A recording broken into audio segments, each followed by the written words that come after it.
Josué, capítulo 22. É um pouco extensa a leitura nessa noite, irmãos.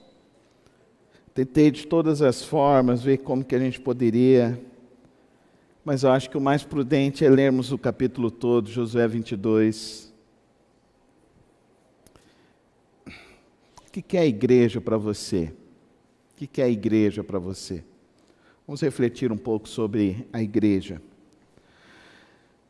Josué convocou as tribos de Rubem, de Gade e a metade da tribo de Manassés e lhes disse: vocês fizeram tudo o que Moisés, servo do Senhor, ordenou durante muito tempo, e até hoje vocês não abandonaram seus irmãos, mas cumpriram a missão que o Senhor, o seu Deus, lhes entregou. Agora que o Senhor, seu Deus, já concedeu descanso aos seus irmãos israelitas, como tinha prometido, voltem para casa, para a terra que Moisés, servo do Senhor, lhes deu no outro lado do Jordão. Mas guardem fielmente o mandamento e a lei de Moisés, servo do Senhor, lhes deu, que amem o Senhor, o seu Deus, andem em todos os seus caminhos, obedeçam aos seus mandamentos, apeguem-se a Ele e o sirvam de todo o coração e de toda a alma. Então Josué os abençoou e os despediu, e eles foram para casa. A metade da tribo de Manassés, Moisés dera a terra de Bazã, e a outra metade da tribo Josué dera terras do lado a oeste do Jordão, junto com os outros israelitas. Ao mandá-los para casa, Josué os abençoou, dizendo: voltem para casa com as riquezas que juntaram, grandes rebanhos, prata, ouro, bronze e ferro, e muitas roupas. Dividam com seus irmãos os despojos de seus inimigos. Assim as tribos de Rubem, de Gade e a metade da tribo de Manassés deixaram os outros israelitas em Siló, na terra de Canaã, para voltarem para Gileade, sua própria terra, da qual se apossaram de acordo com a ordem do Senhor dada por meio de Moisés. Quando chegaram a Gelilode, perto do Jordão em Canaã, as tribos de Rubem, de Gade e a metade da tribo de Manassés construíram um imponente altar junto ao Jordão. Quando os outros israelitas souberam que eles tinham construído um altar na fronteira de Canaã, em Gelilote, perto do Jordão, no lado israelita, toda a comunidade de Israel reuniu-se em Siló para guerrear contra eles. Então os israelitas enviaram Finéias, filho do sacerdote Eleazar, à terra de Gileade, às tribos de Rubem e Gade, e a metade da tribo de Manassés.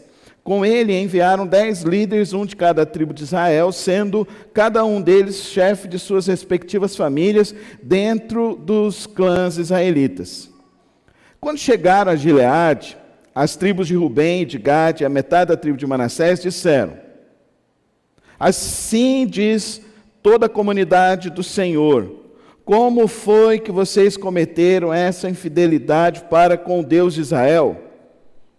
Como foi que se afastaram do Senhor, construindo um altar para vocês, rebelando-se assim contra Ele? Já não nos bastou o pecado de Peor? Até hoje não nos purificamos daquele pecado, muito embora uma praga tenha caído sobre a comunidade do Senhor, e agora vocês estão abandonando o Senhor. Se hoje vocês se rebelarem contra o Senhor, amanhã a sua ira cairá sobre toda a comunidade de Israel.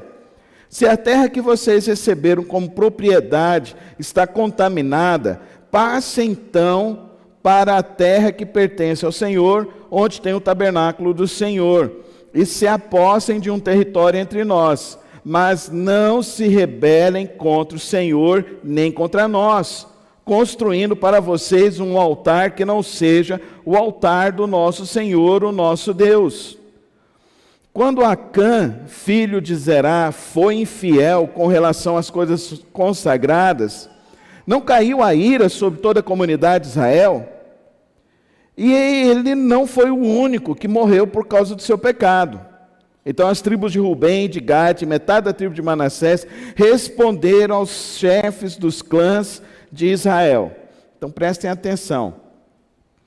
Esse pessoal já tinha tomado posse, suas famílias estavam nas terras, mas eles estavam ainda reunidos com Josué. E Josué então chegou no momento, ele virou e falou assim: agora nós temos paz aqui em Canaã, então agora vocês podem voltar para a terra de vocês. Quando eles voltam, eles olham e o povo fez um altar na terra deles. E aí o povo ficou olhando aquilo e ficou escandalizado com essa situação, porque eles fizeram algo que não era para ser feito, e eles não consultaram a Josué e também não consultaram os líderes das tribos de Israel. E por isso então eles fazem essa reprimenda, e eles já estão preparados para guerrear contra eles mesmos. E eles estão pensando que essas pessoas se contaminaram tanto com o pecado que não haveria outra solução que se não fosse a guerra. Continuamos a leitura. A resposta agora dos líderes dessas três tribos, Rubem, Gade e Manassés, metade de Manassés. O poderoso Deus, o Senhor, Ele sabe, e que Israel saiba, se agimos com rebelião ou infidelidade para com o Senhor, não nos poupem hoje. Se construímos nosso próprio altar para nos afastarmos do Senhor e para oferecermos holocaustos e ofertas de cereal ou sacrifícios de comunhão sobre ele, que o próprio Senhor nos peça contas disso. Ao contrário, fizemos isso temendo que no futuro os seus descendentes digam aos nossos: que relação vocês têm com o Senhor, com o Deus de Israel, homens de Rubem e de Gade? O Senhor fez do Jordão uma fronteira entre nós e vocês não têm parte com o Senhor. Assim, os seus descendentes poderiam levar os nossos a deixarem de temer o Senhor. É por isso que resolvemos construir um altar, não para holocaustos ou sacrifícios, mas para que esse altar sirva de testemunho entre nós e vocês e as futuras gerações, de que cultuaremos o Senhor em seu santuário com nossos holocaustos, sacrifícios e ofertas de comunhão.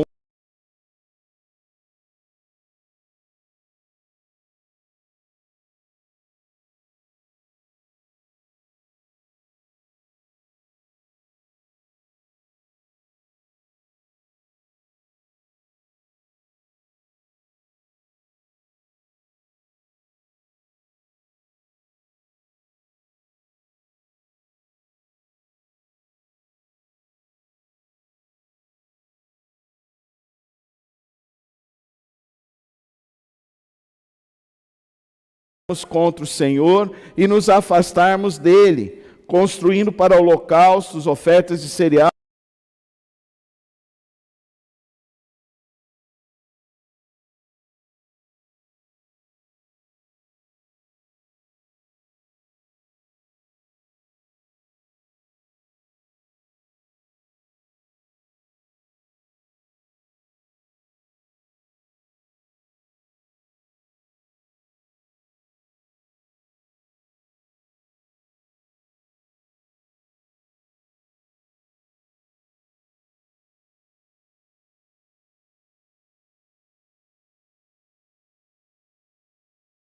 para com o Senhor.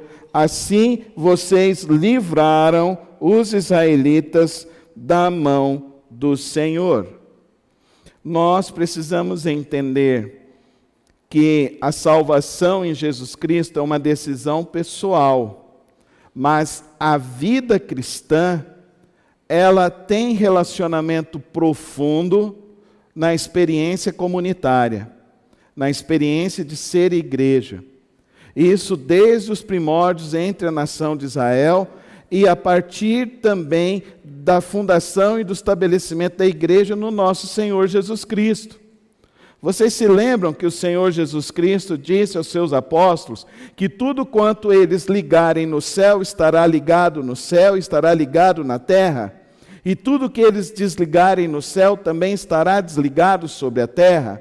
Então, ele também nos diz em vários relatos em João, quando nós estudamos o Evangelho de João, nós vimos mais ou menos 6 capítulos de João que ele fala sobre unidade de igreja. Ele fala, eu e o Pai somos um, para que vocês sejam um em nós. Ele fala que nós devemos estar ligados à videira e não sermos desligados da videira. Ele fala que devemos então ouvir a Deus e andar e amarmos uns aos outros, porque assim de fato dizemos que estamos amando a Deus. Se eu não amo o meu irmão que está próximo, eu não amo a Deus. Então, o que nós vemos no Novo Testamento, no estabelecimento da igreja e do povo de Deus, é que o Senhor Jesus Cristo tem a mesma ideia do povo de Israel. O pecado de um traria diversas mazelas para todo o povo de Israel. Por isso, então, Josué capítulo 22 nos traz então a memória do que aconteceu lá em Josué capítulo 5, quando Acã foi punido por ter pego os despojos da primeira batalha. E aquela primeira batalha tinha um simbolismo de que todos os despojos daquela guerra seriam para o Senhor e que, portanto, o povo de Israel não deveria levar aqueles despojos da guerra. Mas Acã, pela cobiça e pela ganância do seu coração, levou e escondeu na sua tenda. E o povo de Israel foi para uma batalha e ali, numa tarde, morreram 30.000 israelitas. E Josué, então, junto com os líderes de Israel, rasgam as roupas, entram, jogam as cinzas, simbolizando então o arrependimento, e perguntam ao Senhor. E Deus diz a ele que alguém havia praticado um pecado, e que esse pecado estava trazendo maldição ao povo de Israel. E então Deus puniu Israel. Israel se arrependeu, Acã confessou o seu pecado, Acã sofreu a penalidade do Senhor e o povo de Israel se estabeleceu. Agora, quando acontece essa situação deles voltarem e verem esse altar estabelecido na região, eles ficam extremamente preocupados, porque eles não estão vivendo de acordo com aquilo que tinha sido proclamado. E é interessante que Josué, ao enviar eles, ele repete a mesma bênção e a mesma mensagem que Moisés deu ao povo de Israel para entrar na terra prometida, registrado lá em Êxodo capítulo 18 e depois reafirmado em Êxodo capítulo 22.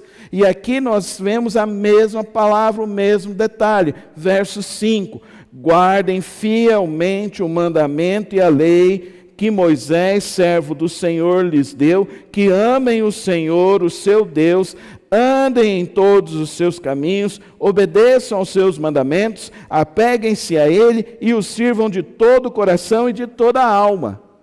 O povo de Israel, sendo estabelecido como nação em Canaã, então eles têm essa mentalidade, esse entendimento de que eles não poderiam então transgredir a lei, porque transgredindo a lei e os mandamentos de Deus, eles não trariam apenas punição para si próprios, mas trariam punição para suas famílias e também para todo o povo de Israel. Essa compreensão de que o pecado de um prejudica o outro é algo que sempre também esteve presente na história da igreja. Vocês se lembram também que houve um pecado que ocorreu logo no início da igreja, que estavam ali reunidos e eles foram entregar as ofertas e Pedro então pergunta para Ananias e Safira: por que vocês estão fazendo isso? Por que vocês estão mentindo ao Espírito Santo? E aquele casal sofre uma punição terrível na mão do Senhor, o nosso Deus. Nós vamos ver que as cartas, as epístolas pastorais do apóstolo Paulo, em todas elas constam uma advertência, uma repreensão a cada uma daquelas igrejas, mostrando então a preocupação que o apóstolo tinha para que o povo andasse em retidão para com Deus. Ao longo da história da igreja, infelizmente, a igreja foi se afastando da palavra, aí a igreja foi perdendo a dimensão e o entendimento do que significa a fé em Cristo Jesus e a sua experiência comunitária de fé, e a sua experiência de igreja de fé. Querido irmão e querida irmã, igreja não é uma agremiação qualquer. A igreja é uma representação, é o corpo místico de Deus, é o corpo de Deus sobre a face da terra. Quando nós aceitamos a Cristo Jesus, então nós somos chamados a integrar a igreja. E nesse mundo pós-moderno que nós estamos vivendo, nesse mundo de ineditismos que nós vivemos, nesse mundo de influências sociais, de pessoas que não têm um mínimo de preparo, que não têm um mínimo de experiência cristã, que não têm um mínimo de vivência com Cristo Jesus, elas vão hoje para a internet, começam a propagar as suas ideias, e uma multidão de pessoas começam a seguir essas ideias. Aí, quando essas pessoas vão ser questionadas e confrontadas, elas vão sair simplesmente com uma tangente assim, que eu acho maravilhosa a justificativa deles. Não, eu não sou pastor. Não, eu não sou líder de igreja. É muito fácil você querer falar alguma coisa para a vida das pessoas e não ter a responsabilidade de fato fazer e viver o chamado a qual Deus o chamou para viver. O chamado de Deus para o ministério pastoral não é como algumas igrejas fazem. Dentro do ministério batista é algo muito sério. Nós não podemos enviar ninguém para um seminário batista, que é onde se formam os nossos pastores, com menos de 2 anos de frequência e anuência dentro de uma igreja. Mas não é só frequência e anuência, mas também de fidelidade, de evangelização. E que, portanto, então, quando ele for ao seminário, que é um curso de 4 anos, como um curso de bacharel, ele vai estudar, vai se preparar, e depois ele terá um estágio de pelo menos 2 anos de acompanhamento de um pastor, para que ele possa ser levado a um concílio examinatório de outros pastores, e assim será ferida a competência não apenas intelectual, mas também a sua competência do seu chamado, porque a igreja é algo sério. Igreja não é uma agremiação qualquer. Igreja não é uma reunião qualquer.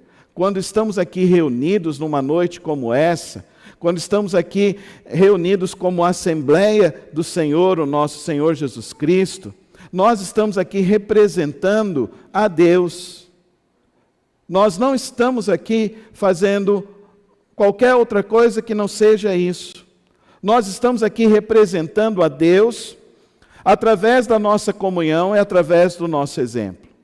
Por isso, quem sobe no púlpito não pode ser uma pessoa qualquer. Tem que ser uma pessoa que tem um mínimo de testemunho cristão. E o mínimo, quando eu digo mínimo de testemunho cristão, é de responsabilidade de querer cumprir pelo menos Josué capítulo 22, versículo 5.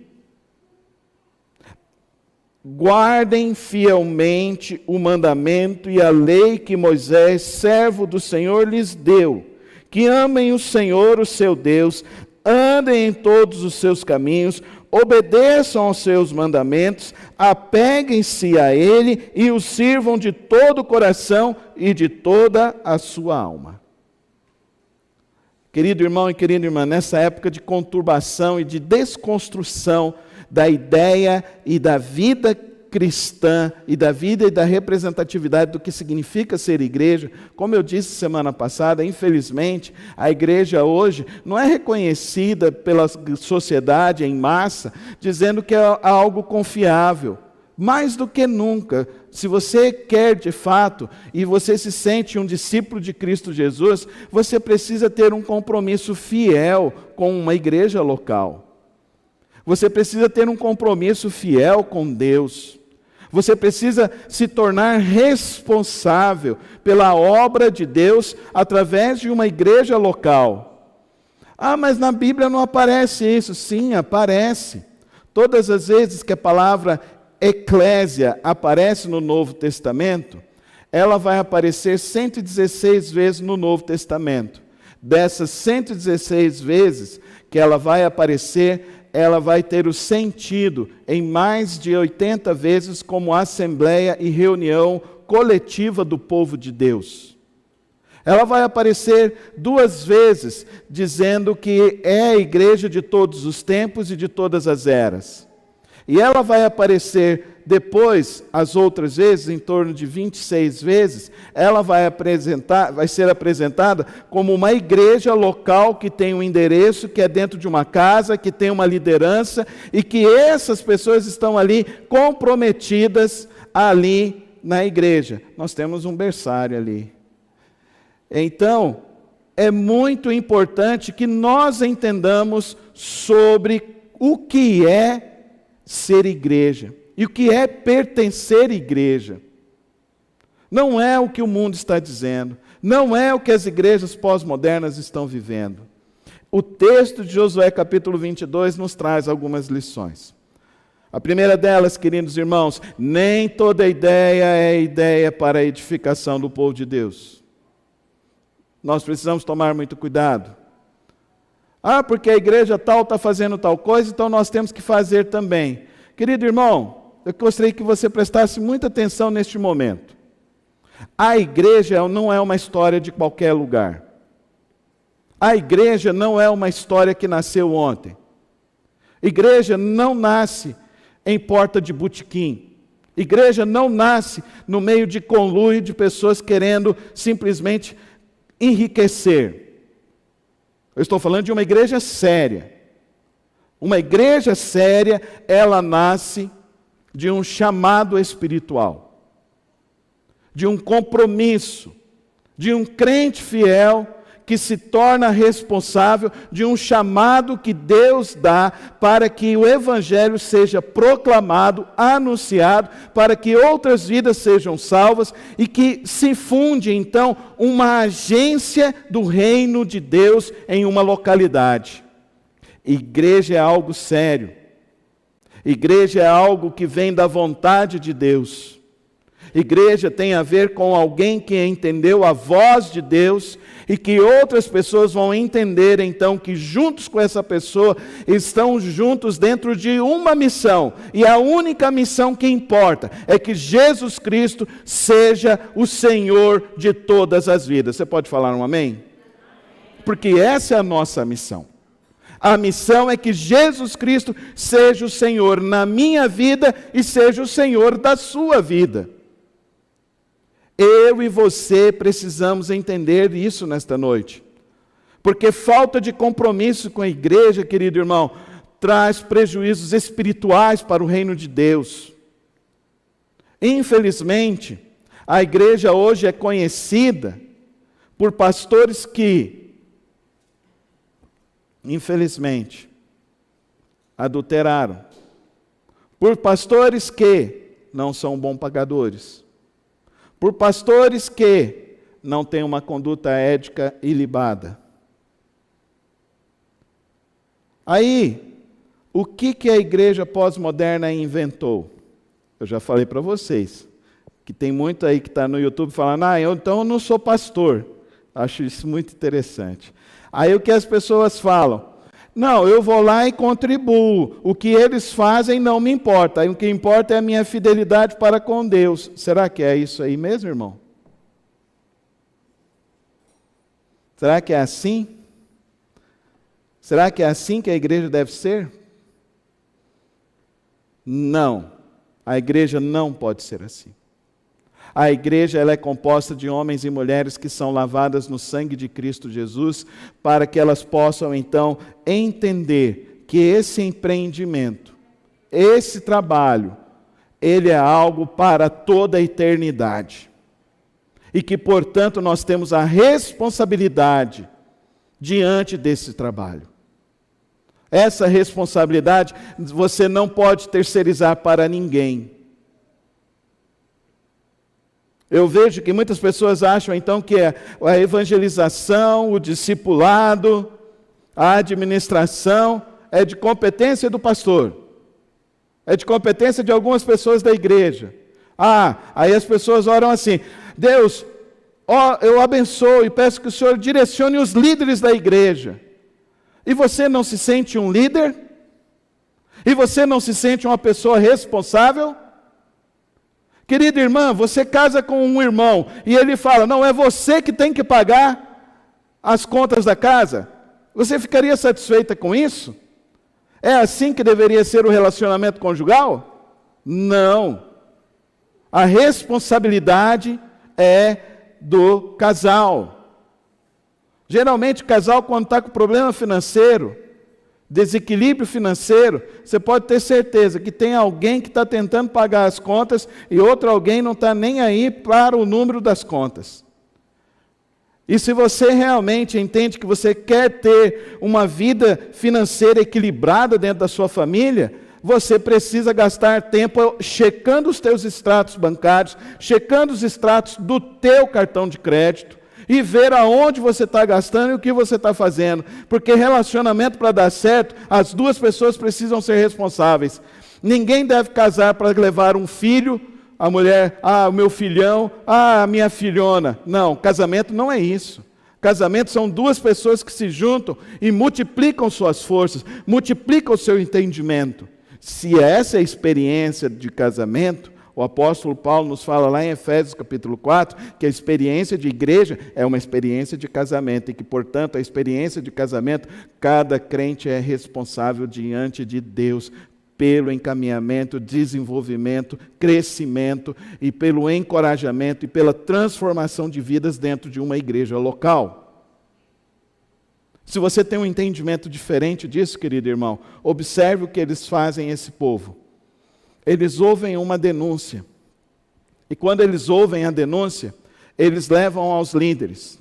Os líderes não simplesmente passam a mão na cabeça da pessoa, como muitas igrejas fazem atualmente com alguns líderes que são acusados de adultério, que são acusados de terem uma vida criminosa, infelizmente. Porque tem um artigo que se chama artigo 171, que é o artigo do estelionatário. E se alguém é indiciado por isso, então essa pessoa é 171. Então ele é um estelionatário. E não importa o tamanho que seja o estelionato. Um cheque sem fundo é estelionatário. Esse é o entendimento da lei. Eu e você precisamos ter esse entendimento. E nós precisamos ter a compreensão. Pastor, mas nesse mundo as coisas estão acontecendo, está todo mundo endividado, está todo mundo complicado.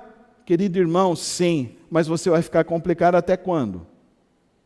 Quando você vai sentar, colocar suas contas, registrar suas contas e dizer: Senhor, eu estou me comprometendo com o Senhor que daqui para frente, em no máximo 1 ano, em no máximo 2 anos, quero quitar todas as minhas dívidas e quero resolver todos os meus problemas financeiros. Se você quer ter um casamento que avance, que prospere, você precisa fazer isso. E quanto mais igreja. Eu louvo a Deus porque eu sou pastor dessa igreja desde o início dela. Eu louvo a Deus porque eu posso testemunhar que durante esses 22 anos de ministério pastoral dentro dessa igreja, essa igreja nunca deu um cheque sem fundo. Essa igreja nunca atrasou uma de suas contas. O preço é altíssimo. Não fique achando você que essa igreja entra rios de dinheiro porque aqui tem um templo bonito, porque não é assim. Tudo isso que você está vendo aqui foi joelho no chão, clamando a Deus e suplicando ao Senhor: Deus, abençoa. Deus, como nós vamos resolver? E eu falava muito sério com o Senhor: Senhor, o Senhor me chamou e o Senhor falou que era para que eu me dedicasse exclusivamente para a tua obra. Então, Senhor, manda a provisão. E Deus mandava a provisão. Dá para você entender, querido irmão, que você faz parte, então, não é de uma coisa qualquer. Porque coisa qualquer você vai quando quer, você faz de qualquer jeito, você não assume nenhum tipo de responsabilidade, e você acha que as coisas podem ser feitas de qualquer maneira. Não. O cristão não é assim. O povo recebeu uma denúncia. Está acontecendo algo grave. Eles levantaram um altar. Será que esse altar é para os deuses pagãos? Então, eles levantam Finéias, homem de bom testemunho. Levantam, então, 10 líderes de cada grupo, pessoas de bom testemunho. E vão até lá e vão, então, pedir explicações. Vão conversar. Vão encarar as dificuldades. Como nós vamos ensinar isso para os nossos filhos, querido pai, querida mãe? Quero falar principalmente para as mães. As mães que não têm coragem de explicar para os seus filhos o que é certo e o que é errado. As mães que não têm coragem de dizer para o seu filho, está errado você tratar dessa forma. Mãe que aceita tapa na cara de filho. Ah, porque é criança, é brincadeira. Não, irmã, isso está errado. E é desde cedo que você corrige. Porque se hoje ele é pequeno, ele te dá uma mão, daqui a pouco, quando ele chegar aos seus 15, 16, 17 anos, e chegar a influência do mundo sobre a vida do teu filho, aí não vai ser só mão que vai chegar em você. Vai ser soco, vai ser pontapé. E aí depois vem essa conversa das feministas. Ah, o feminicídio, o feminicídio, o feminicídio. Sabe por que está acontecendo essa história? É porque pai e mãe não exercem disciplina dentro de casa. Me fala aqui, quantos aqui, quando eram mais jovens, mais novos, levaram umas boas lambadinhas dos pais? Levanta sua mão assim. Alguém está traumatizado aí? A gente agradece, não é verdade? Agora vem esse mundo querer dizer que você tem que ter uma educação positiva. A melhor educação positiva que tem está na palavra de Deus. Corrige o teu filho. Educa o teu filho desde cedo. Para que ele seja um bom homem, para que ela seja uma boa mulher. Querida irmã, você ensina a sua filha a cozinhar? Não, minha filha não vai saber cozinhar. Não vai saber cozinhar. Não, aonde está isso? Você acha que dá para comer em restaurante todo dia? Você acha que dá para isso? Não, mas a mulher tem que estudar, não sei o quê. Não, o homem também tem que aprender. Um dia eu cheguei lá na minha casa, lá em casa, eu falei para minha mãe assim: mãe, a senhora errou na minha criação. Por quê, meu filho? Mãe, a senhora não me ensinou nem a fritar um ovo. E quando eu saí de casa e fui morar em São Paulo, eu não sabia fritar um ovo. Eu não sabia lavar uma calça jeans. E eu tive que aprender tudo isso sozinho. Imagina quantos ovos eu quebrei. Quantos ovos com casca que eu comia. Aí eu descobri, sardinha é um alimento maravilhoso. Porque você abre a lata, coloca num pão e come. Nossa, que coisa maravilhosa.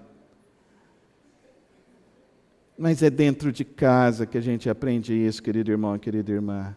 Se você quer ter um casamento ajustado, equilibrado, é dentro da tua casa que começa. O que isso tem a ver com a igreja? Tem tudo a ver, querido irmão. Porque pessoas com um bom compromisso com Deus, primeiro lugar que darão testemunha dentro dos seus lares, como um bom homem, como uma boa esposa, como um bom pai, como uma boa mãe, como um bom filho. É dentro de casa que começa. O povo então recebe a visita e o povo chega à conclusão: fizemos alguma coisa errada, por isso vocês estão aqui. Olha a resposta que eles dão.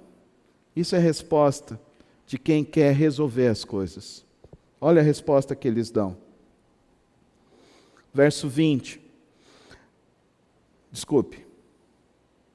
Verso 22. Ó poderoso Deus, o Senhor, ó poderoso Deus, o Senhor, Ele sabe, e que Israel o saiba, se agimos com rebelião ou infidelidade para com o Senhor, não nos poupem hoje. O que é isso? Arrependimento, confissão de erro. Nós erramos, nós pecamos. Se nós pecamos, nós pedimos perdão a Deus. E aonde há perdão, há mudança, há transformação, há libertação. Isso é ser igreja. A igreja não pode ficar tampando o sol com a peneira. Por isso que a igreja precisa exercitar a disciplina. Por isso que eu não acredito no movimento de mega igrejas. Pastor, o senhor quer que a igreja cresça quanto? Querido irmão, o dia que Deus quiser que a igreja cresça, Ele vai levantar homens e mulheres fiéis, que ombrearão juntos para acompanhar o povo dele a viver na presença dele, em santidade dele. Porque pastorear é isso. O que é pastorear? É para ir para a rede social e ter 1000 seguidores, 100.000 seguidores? É assim que se mede? É assim que está sendo medido? Não, querido irmão. O que devemos medir a vida espiritual de alguém é quem essa pessoa se envolve, com quem essa pessoa se preocupa, com quem essa pessoa está se dedicando. Por isso que, se você me perguntar, pastor, o senhor quer que a igreja dobre de tamanho? Se for só eu, pastor, impossível. Não consigo. Ah, pastor, mas o senhor tem que fazer assim, fazer assado, igual o movimento tal, o movimento tal. O meu movimento é um só. O meu movimento e o meu compromisso é um só. É orar a Deus e depender do Senhor, o nosso Deus. Seja fiel a Deus. E quero que o irmão entenda que Josué 22 nos mostra pelo menos 3 grandes lições para a igreja. A primeira grande lição da igreja: ser fiel a Deus. A segunda grande lição da igreja: se identificar algum problema, é preciso encarar e resolver esse problema.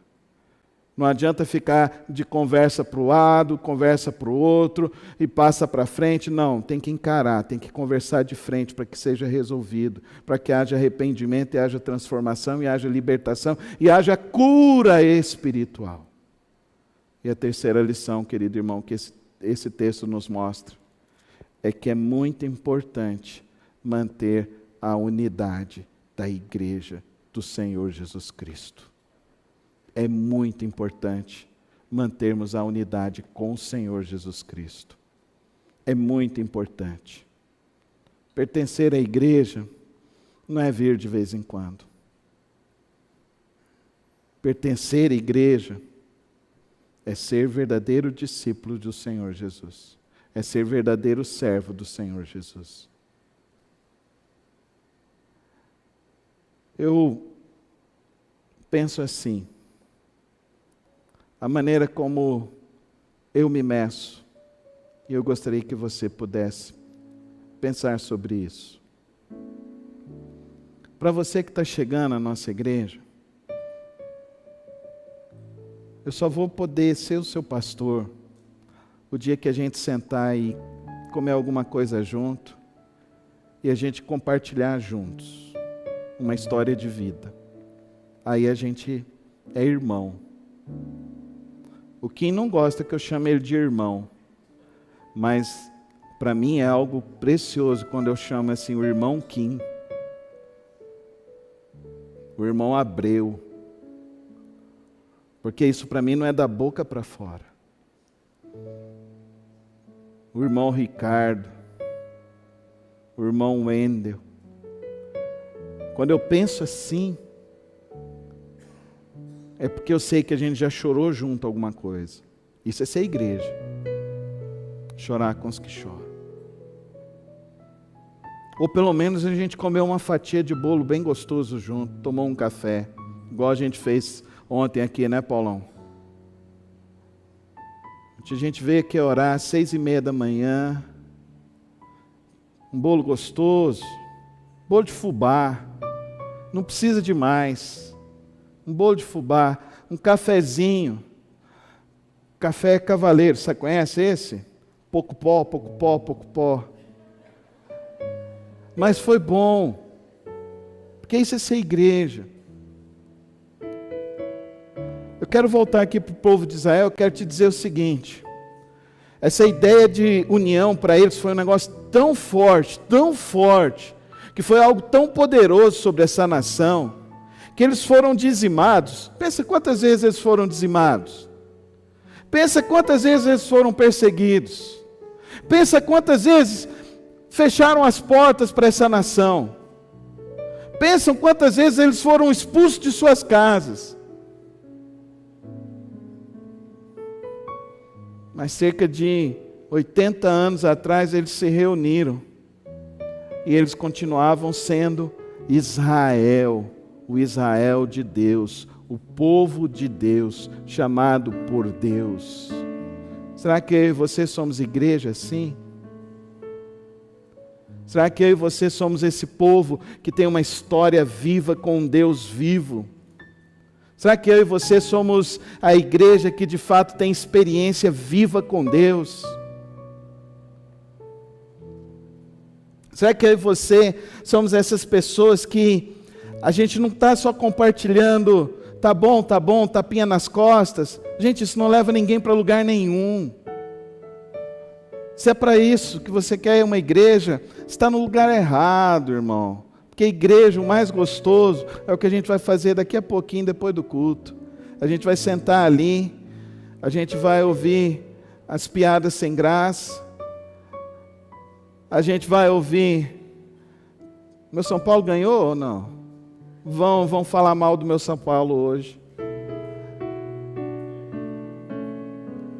Mas é assim que a gente vai se tornando igreja, povo de Deus. Sabe qual é o desafio para mim e para você nessa noite? Não é fácil, mas seja fiel. Não é fácil, mas seja fiel, porque Ele nos surpreende a cada momento, a cada dia, a cada história. Quanta gente que já entrou por essas portas, quanta gente que já entrou aqui em um bagaço, e a gente viu Deus restaurando, transformando, ajudando, libertando. E como eu queria que você fizesse parte disso, não como uma pessoa qualquer, mas uma pessoa que faça parte disso.